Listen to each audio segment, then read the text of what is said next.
Class 10 Pair of linear equations in two variables exercise 3.2 third ಮೇನಲ್ಲಿ ನಾವು ಈಗಾಗಲೇ first ಪ್ರಾಬ್ಲಮ್ನ ಸಾಲ್ವ್ ಮಾಡಿರೋದ್ರಿಂದ ಈ ವಿಡಿಯೋದಲ್ಲಿ ಸೆಕೆಂಡ್ ಪ್ರಾಬ್ಲಮ್ನ ಸಾಲ್ವ್ ಮಾಡೋಣ. Form the pair of linear equations for the following problems and find their solution by substitution method. Okay, ಈ ಕ್ವಶನ್ನ ಮೀನಿಂಗ್ ಇಷ್ಟೇ. ಅವರು ಕೊಟ್ಟಿರುವಂಥ ಪ್ರಾಬ್ಲಮನ್ನು ಯೂಸ್ ಮಾಡಿಕೊಂಡು ಪೇರ್ ಆಫ್ ಲೀನಿಯರ್ ಈಕ್ವೇಷನ್ಗಳನ್ನು ಫಾರ್ಮ್ ಮಾಡಬೇಕು. ನಂತರ ಅದರ ಸೊಲ್ಯೂಷನನ್ನು ಸಬ್ಸ್ಟಿಟ್ಯೂಷನ್ ಮೆಥಡಿಂದ ಫೈಂಡ್ ಮಾಡಬೇಕಾಗಿದೆ. Okay, second problem, the larger of two supplementary angles exceeds the smaller by 18 degrees, find them. Okay, ಈ ರೀತಿಯಾದಂಥ ಪ್ರಾಬ್ಲಮ್ಗಳನ್ನು ಕೊಟ್ಟಾಗ ನಮಗೆ ಏನನ್ನು ಫೈಂಡ್ ಮಾಡಬೇಕು ಅಂತ ನೋಡಬೇಕು. ಫೈಂಡ್ ದೆಮ್ ಅಂತ ಹೇಳಿದರೆ ಇಷ್ಟೇ, ಟೂ ಸಪ್ಲಿಮೆಂಟ್ರಿ ಆ್ಯಂಗಲ್ಸ್ ಆಗಿರುತ್ತೆ. ನಾವಿಲ್ಲಿ ಟೂ ಸಪ್ಲಿಮೆಂಟರಿ ಆ್ಯಂಗಲ್ಸ್ಗಳನ್ನು ಫೈಂಡ್ ಮಾಡಬೇಕಾಗಿದೆ. ಅದಕ್ಕೆ ಸೊಲ್ಯೂಷನಲ್ಲಿ let two supplementary angles are X and Y ಅಂತ ತೊಗೊಂಡಿನಿ. ಟೂ ಸಪ್ಲಿಮೆಂಟರಿ ಆ್ಯಂಗಲ್ಸ್ ಇದೆಯಲ್ಲ ಅದನ್ನು ನಾನು ಎಕ್ಸ್ ಆ್ಯಂಡ್ ವೈ, ಒಂದನ್ನು ಎಕ್ಸ್ ಅಂತ ತೊಗೊಂಡಿನಿ, ಇನ್ನೊಂದು ಆ್ಯಂಗಲನ್ನು ವೈ ಅಂತ ತೊಗೊಂಡಿನಿ. ನಮಗೆ ಆ್ಯಂಗಲ್ಸ್ಗಳನ್ನು ಕೊಟ್ಟಾಗ ಎರಡು ಆ್ಯಂಗಲ್ಸ್ಗಳು ಈಕ್ವಲ್ ಅಂತ ಹೇಳಿಲ್ಲ, ಹಾಗಾಗಿ ಒಂದು ದೊಡ್ಡದು ಒಂದು ಚಿಕ್ಕದು ಆಗಲೇಬೇಕು. ಅದಕ್ಕೆ ಏನು ಮಾಡೀನಿ, x is greater than y ಅಂತ ತೊಗೊಂಡಿನಿ. ನೀವು ಬೇಕಾದ್ರೆ y is greater than x ಅಂತ ತೊಗೊಂಡು ಸಾಲ್ವ್ ಮಾಡ್ಬೋದು. ನಾನಿಲ್ಲಿ ಎಕ್ಸ್ ಅನ್ನುವಂಥ ಆ್ಯಂಗಲು ವೈಗಿನ ದೊಡ್ಡದಾಗಿದೆ ಅಂತ ತೊಗೊಂಡಿನಿ. ಓಕೆ, ನೆಕ್ಸ್ಟ್ ಅವ್ರು ಕೊಟ್ಟಿರೋ ಕಂಡೀಷನನ್ನು ಬರ್ಕೊಳ್ಳೋಣ. ಏನು ಕೊಟ್ಟಿದ್ದಾರೆ ಕಂಡೀಷನು ಅಂತ ಹೇಳಿದರೆ, the larger of two supplementary angles exceeds the smaller by 18 degree ಅಂತ ಹೇಳಿದ್ದಾರೆ. ನಮಗೆ ಟೂ ಆ್ಯಂಗಲ್ಸ್ ಇದೆಯಲ್ಲ, ಇದರಲ್ಲಿ ಲಾರ್ಜರ್ ಆ್ಯಂಗಲ್ಲು ಸ್ಮಾಲರ್ ಆ್ಯಂಗಲಿಗಿನ 18 degree ಎಕ್ಸೀಡ್ ಆಗಿದೆ ಅಂತ ಹೇಳಿದರೆ. ಹಾಗಾದರೆ ಇದನ್ನು ಯಾವ ರೀತಿಯಾಗಿ ಬರಿಬೋದು ಅಂದರೆ, ಲಾರ್ಜರ್ ಆ್ಯಂಗಲ್ ಯಾವುದು, ಎಕ್ಸ್ ಅಲ್ವಾ. ಎಕ್ಸ್ ಇಸ್ ಈಕ್ವಲ್ ಟು ಏನಾಗಿರುತ್ತೆ, ಸ್ಮಾಲರ್ ಆ್ಯಂಗಲ್ ವೈ, ಇದು ಇನ್ನು 18 degree ಎಕ್ಸೀಡ್ ಆಗಿದೆ ಅಂದರೆ ಪ್ಲಸ್ ಅಂತ ಮಾಡಬೇಕಾಗುತ್ತೆ.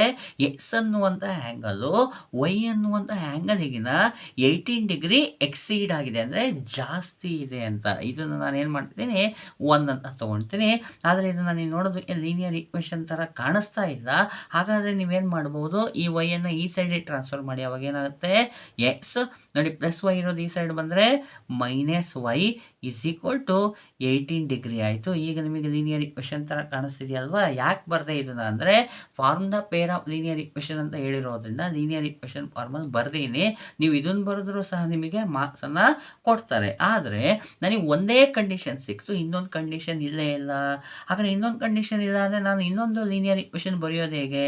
ಎಸ್, ಈ ಥರ ಕೊಟ್ಟಾಗ ನಾವಿಲ್ಲಿ ಇರೋದನ್ನೇ ಒಂದು ಸ್ವಲ್ಪ ಅಬ್ಸರ್ವ್ ಮಾಡಬೇಕು. ನಮಗೆ ಇಲ್ಲಿ ಏನಂತ ಹೇಳಿದ್ದಾರೆ, ಸಪ್ಲಿಮೆಂಟ್ರಿ ಆ್ಯಂಗಲ್ಸ್ ಅಂತ ಹೇಳಿದ್ದಾರೆ. ಹಾಗಾದರೆ ಸಪ್ಲಿಮೆಂಟ್ರಿ ಆ್ಯಂಗಲ್ ಅಂದರೆ ಏನು? Supplementary angles means sum of two angles is 180 degree. ನೀವು ಟೂ ಆ್ಯಂಗಲ್ಸ್ಗಳನ್ನು ಸಮ್ ಮಾಡಿದಾಗ ಅದರ ಸಮ್ಮು 180 degree ಬಂತು ಅಂದರೆ ಆ ಟೂ ಆ್ಯಂಗಲ್ಸ್ಗಳನ್ನು ನಾವೇಂತ ಹೇಳ್ತೀವಿ, ಸಪ್ಲಿಮೆಂಟ್ರಿ ಆ್ಯಂಗಲ್ಸ್ ಅಂತ ಹೇಳ್ತೀವಿ. ಹಾಗಾದರೆ ಇಲ್ಲಿ ಟೂ ಆ್ಯಂಗಲ್ಸ್ ಯಾವುದಿದೆ, ಒಂದು ಆ್ಯಂಗಲ್ ಎಕ್ಸ್ ಇದೆ ಪ್ಲಸ್ ಇನ್ನೊಂದು ಆ್ಯಂಗಲ್ ವೈ ಇದೆ. ಈ ಎರಡೂ ಆ್ಯಂಗಲನ್ನು ಆ್ಯಡ್ ಮಾಡಿದರೆ ನಮಗೆ ಆನ್ಸರ್ ಏನು ಬರುತ್ತೆ, 180 degree ಬರುತ್ತೆ. ಯಾಕೆ 180 degree ಬರುತ್ತೆ ಅಂದರೆ, X and why are supplementary angles ಆಗಿದೆ.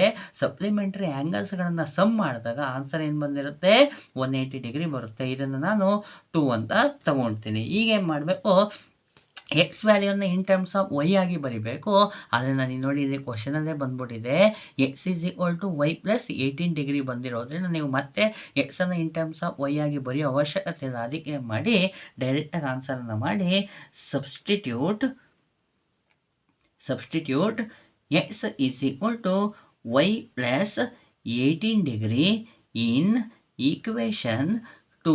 ನೋಡಿ, ಎಕ್ಸ್ ವ್ಯಾಲ್ಯೂವನ್ನು ಈಕ್ವೇಷನ್ 2 ಅಲ್ಲಿ ಸಬ್ಸ್ಟಿಟ್ಯೂಷನ್ ಮಾಡಿಬಿಡಿ.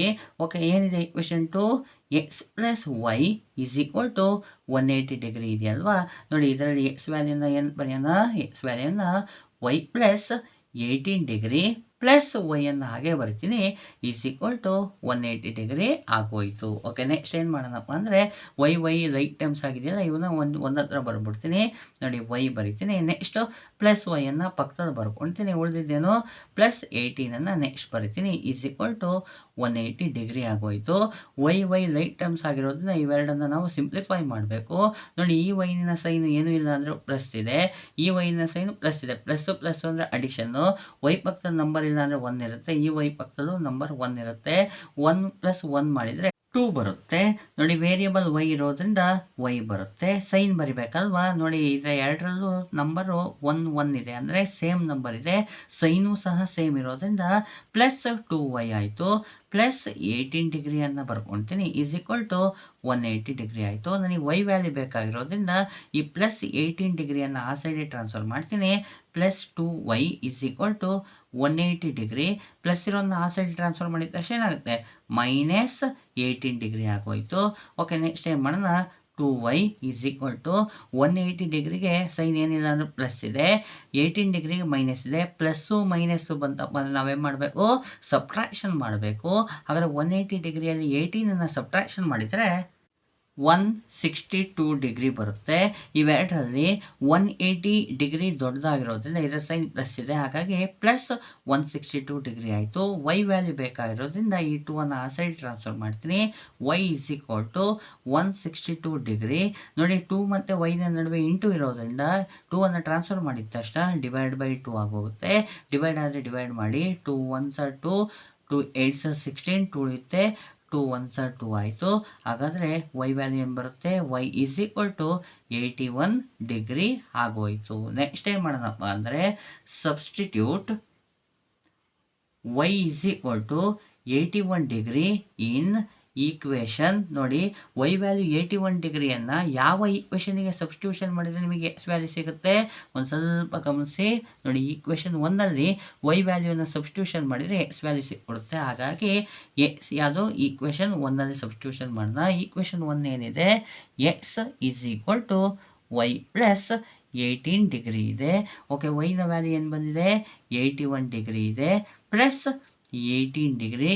ಎಸ್, ನೋಡಿ 81ಗೂ ಪ್ಲಸ್ ಇದೆ, 18ಗೂ ಪ್ಲಸ್ ಇದೆ. ++1 ಅಡಿಷನು.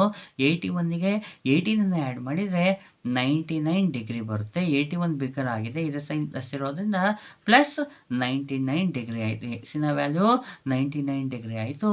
ವೈನ ವ್ಯಾಲ್ಯೂ 81 ಡಿಗ್ರಿ ಆಗೋಯಿತು. Therefore, the supplementary angles are 99 degree and 81 degree ಆಗಿರುತ್ತೆ. ಈ ರೀತಿಯಾಗಿ ಈ ಪ್ರಾಬ್ಲಮನ್ನು ಸಾಲ್ವ್ ಮಾಡ್ಕೊಳ್ಳಿ.